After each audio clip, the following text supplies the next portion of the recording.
Friends, कैसे हैं आप लोग। आज की वीडियो में हम बात करने जा रहे हैं राजेश खन्ना और अंजू महेंद्रू के बारे में। ये स्टोरी राजेश खन्ना की जो एक बुक लिखी थी अनटोल्ड स्टोरी, उसमें से लिया गया है और कुछ हिस्सा इसके विकिपीडिया से भी लिया गया है। जिन दिनों राजेश खन्ना अंजू महेंद्रू के साथ लिव इन में रहा करते थे, उन दिनों ये बातें बहुत ही खास हुआ करती थी। जो लोग अंजू महेंद्रू को जानते थे, उन्हें यही लगता था कि राजेश खन्ना और अंजू महेंद्रू दोनों एक दूसरे से शादी कर लेंगे। राजेश खन्ना उस दौर में सुपरस्टार बन चुके थे और उन्होंने एक घर खरीदा था। उसका नाम उन्होंने आशीर्वाद रखा था। उस घर को सजा के रखना और मेंटेन करना, ये सारी जिम्मेदारी अंजू महेंद्रू की थी। अंजू महेंद्रू का अधिकांश टाइम आशीर्वाद में ही गुजरता था और जो घर का स्टाफ था वो सब अंजू महेंद्रू को मेम साहब कह के पुकारता था। अंजू महेंद्रू का उस घर में चलता था। घर पे जब भी पार्टी ऑर्गेनाइज होती थी तो सारी जिम्मेदारी अंजू महेंद्रू ही किया करती थी। राजेश खन्ना अंजू महेंद्रू की दोस्ती उस दौर की थी जब राजेश खन्ना सुपरस्टार नहीं बने थे, तब से इनकी दोस्ती थी। 1971 में जब अंजू महेंद्रू हीरोइन बनना चाहती थी तो राजेश खन्ना इस पक्ष में नहीं थे कि अंजू महेंद्रू हीरोइन बने। 1971 में राजेश खन्ना ने अंजू महेंद्रू से शादी करने के लिए कहा था। तब अंजू महेंद्रू ने कहा था कि मैं अभी फिल्मों में अपना कैरियर बनाना चाहती हूँ, उसके बाद ही शादी के बारे में सोचूंगी। शादी की बात को लेकर राजेश खन्ना अंजू महेंद्रू में मनमुटाव भी हो गया था। इस मनमुटाव के बाद क्रिकेटर गैरी सोबर के साथ अंजू महेंद्रू का अफेयर शुरू हो गया था और दोनों एक दूसरे के काफ़ी पास आ गए थे। फिर एक पार्टी में कैरी ने अंजू महेंद्रू को इंगेजमेंट रिंग के साथ प्रपोज किया था। जब ये खबर काका को यानी राजेश खन्ना को मिली थी तो वो काफ़ी परेशान हो गए थे। उसके बाद जब अंजू महेंद्रू राजेश खन्ना के पास मुंबई आई थी तो राजेश खन्ना के साथ उनकी काफ़ी अनबन हुई थी और बहस हुआ था। उसके बाद अंजू महेंद्रू ने राजेश खन्ना के घर से ही अपनी इंगेजमेंट तोड़ दी थी। काका ये चाहते थे कि अंजू महेंद्रू हमेशा उनके आसपास ही रहें, लेकिन काका स्वयं यानी राजेश खन्ना खुद पार्टियों में बिजी रहते थे। यही कारण है कि अंजू महेंद्रू भी अपने आप को पार्टियों में बिजी करना शुरू कर दिया था। राजेश खन्ना को ये शिकायत रहती थी कि अंजू हमेशा ऐसे दोस्तों के साथ घिरी रहती हैं जिससे उन्हें खुद प्राइवेसी नहीं मिल पाती है, लेकिन अंजू का कहना था कि राजेश खन्ना खुद ही अपने दोस्तों के साथ घिरे रहते थे, जो चापलूस किस्म के दोस्त हुआ करते थे। अंजू अक्सर ही राजेश खन्ना से ये कहा करती थी कि मुझे ये लोग पसंद नहीं हैं जो हमेशा तुम्हारी चापलूसी किया करते हैं, लेकिन राजेश खन्ना को इन लोगों की आदत पड़ चुकी थी। अंजू ये भी कहती हैं कि वो कहती थी कि मैं चाहती हूँ कि जब मैं तुम्हारे साथ टाइम बिताऊँ तो ये लोग तुमसे दूर चले जाएं, पर ऐसा हो नहीं पाता था। एक और स्टार रहे जिनके साथ राजेश खन्ना के अफेयर के किस्से उड़े, वो थी मुमताज़। मुमताज़ और राजेश खन्ना को बेस्ट जोड़ी का अवार्ड भी मिला था। अंजू को इस बात से भी प्रॉब्लम होती थी कि राजेश खन्ना का ज़्यादातर टाइम मुमताज़ के साथ ही गुजरता है, क्योंकि मुमताज़ राजेश खन्ना के साथ फिल्में करती थी और इन दोनों की फिल्में सुपरहिट हुआ करती थी। दर्शकों को राजेश खन्ना मुमताज़ की जोड़ी काफ़ी पसंद आती थी। अंजू अक्सर राजेश खन्ना को ये बात कहती थी कि जिस दिन मैं रंगे हाथों तुम्हें पकड़ लूँगी मुमताज़ के साथ या शर्मिला टैगोर के साथ, उस दिन मेरी और तुम्हारी इस रिश्ते का आखिरी दिन होगा। इस बात पे राजेश खन्ना हमेशा हंस कर टाल देते थे, लेकिन जब वो मुमताज़ और शर्मिला टैगोर के साथ काम करते थे तो काफ़ी अनकंफर्टेबल महसूस करते थे। राजेश खन्ना जब घर पे मुमताज़ या शर्मिला को बुलाते थे तो अंजू महेंद्रू उनके साथ अच्छा व्यवहार नहीं करती थी। अंजू महेंद्रू का कहना था कि राजेश खन्ना को चमचागिरी की आदत पड़ गई थी और कोई भी उनके बात को अगर गलत कहता था तो उन्हें बर्दाश्त नहीं होता था। भले ही वो कोई बात गलत भी हो तो भी उस बात को वो कहते थे कि उनके लिए सही ही कहा जाए, लेकिन अंजू महेंद्रू के साथ ऐसा नहीं था। अंजू महेंद्रू जब भी नाराज़ होती थी तो राजेश खन्ना उन्हें मनाते थे। चलिए अब उस बड़ी बात के बारे में बात कर लेते हैं जिसकी वजह से अंजू और राजेश खन्ना का रिश्ता टूट गया था।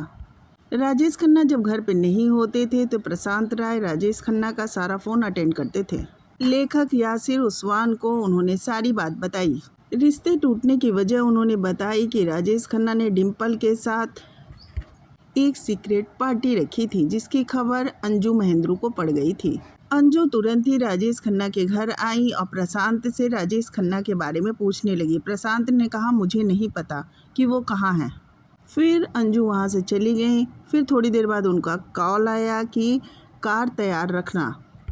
फिर अंजू महेंद्रू राजेश खन्ना के घर आई और कार से खंडाला के लिए निकल गई। अब तो प्रशांत हेडक में आ गए क्योंकि वो जानते थे कि राजेश खन्ना डिम्पल के साथ खंडाला में एंजॉय कर रहे हैं और अंजू अब पहुंचने वाली है। फिर किसी तरह से उन्होंने राजेश खन्ना के होटल में कॉल किया। होटल स्टाफ ये मानने को तैयार ही नहीं था कि उनके होटल में सुपरस्टार राजेश खन्ना टिके हुए हैं। किसी तरह होटल के स्टाफ को समझाया गया और कहा गया कि राजेश खन्ना की मां की तबीयत खराब है और राजेश खन्ना से बात कराओ। ऐसी झूठी बात कह के राजेश खन्ना को कॉल पे बुलाया गया। राजेश खन्ना को जब प्रशांत से ये पता चला कि अंजू महेंद्रू खंडाला पहुंचने वाली हैं तो राजेश खन्ना ने जो किया वो काफ़ी फिल्मी था। वहाँ पे खंडाला में पार्टी होने वाली थी और पूरी पार्टी की तैयारी हो चुकी थी। जल्दी जल्दी पार्टी के सेट को पूरा हटाया गया और सब कुछ वहाँ पे पहले जैसे कर दिया गया। जब अंजू खंडाला पहुँची तो उन्हें लगा कि यहाँ तो कुछ हुआ ही नहीं है। फिर वापस वो मुंबई लौट आई हैं। मुंबई आके उन्होंने प्रशांत से पूछा कि क्या तुमने राजेश खन्ना को फ़ोन किया था। उन्होंने कहा नहीं, मुझे तो पता ही नहीं है कि काका कहाँ हैं। उस रात जब राजेश खन्ना खंडाला से वापस आए तो अपने अंकल के तलवार और प्रशांत से पूछा कि आप लोग सोच के बताओ, डिम्पल या अंजू। ये कह के राजेश खन्ना बाथरूम चले गए और प्रशांत और तलवार ने एक दूसरे को देखा और कहा कि डिम्पल, अंजू नहीं, क्योंकि वो जानते थे कि राजेश खन्ना यही चाहते थे और जो राजेश खन्ना चाहते थे वही बोलना सही होगा। एक बार राजेश खन्ना ने इंटरव्यू के दौरान ये बताया था कि उनके ड्राइवर ने उन्हें बताया था कि अंजू ने अपने गोरखा से कहा था कि जब राजेश खन्ना उनके घर आए तो उनका सारा सामान फेंकवा दो। अंजू महेंद्रू ने राजेश खन्ना का काफ़ी सामान राजेश खन्ना के घर भिजवा दिया था। राजेश खन्ना ने ये भी कहा कि क्या ये उन्होंने अच्छा किया था, अंजू के लिए बोला था। 27 मार्च 1973 को पूरी फिल्म इंडस्ट्री में ये जोरों शोरों से चर्चा हो रही थी कि राजेश खन्ना की शादी है, वो भी डिम्पल कपाड़िया के साथ। बारात अपने नियत समय पे निकल रही थी और डिम्पल के घर की ओर जानी थी, लेकिन अचानक ही राजेश खन्ना ने बारात का रास्ता मोड़ दिया और बारात को अंजू महेंद्रू के घर के नीचे से ले गए। सब लोग हैरान थे कि आखिर बारात डिम्पल के घर के बजाय अंजू महेंद्रू के घर की ओर क्यों जा रही है। लेकिन राजेश खन्ना को तो दिखाना था कि अंजू महेंद्रू देखे कि मेरी बारात डिम्पल के पास जा रही है और मैं डिम्पल से शादी कर रहा हूँ। ये राजेश खन्ना को अंदर तक सुकून फैला रहा था। यही वो दिन था जब अंजू महेंद्रू और राजेश खन्ना का रिश्ता हमेशा के लिए ख़त्म हो गया। इस तरह से राजेश खन्ना की बारात अंजू महेंद्रू के घर से होते हुए डिम्पल के घर पहुंची थी। ये अलग बात है कि बाद में कुछ समय बीतने के बाद या ये कहें कि डिम्पल से रिश्ते ख़राब होने के बाद अंजू महेंद्रू से फिर से फ्रेंडशिप वाला रिश्ता बना था।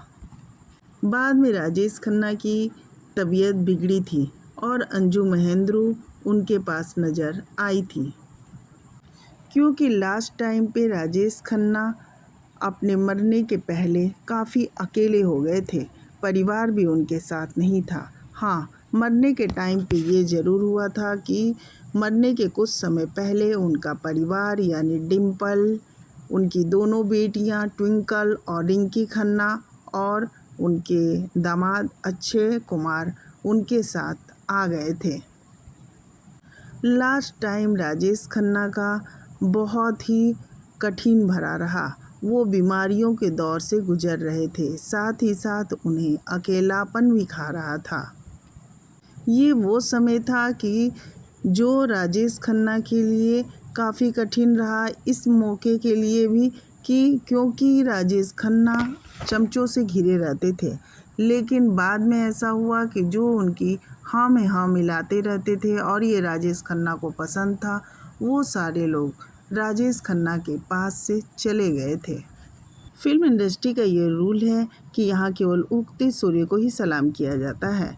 अब फिल्म इंडस्ट्री का ये रूल हमारे समाज में भी फैल चुका है। आपके आसपास भी ये माहौल आपको दिखाई देता होगा। हमारा समाज सिर्फ उन्हीं लोगों को सलाम कर रहा है जो आगे बढ़ रहे हैं और समाज में उनका रुतबा है। आपको वीडियो कैसी लगी प्लीज़ कमेंट करके ज़रूर बताएं और अगर नए हैं तो प्लीज़ मेरे चैनल को सब्सक्राइब कर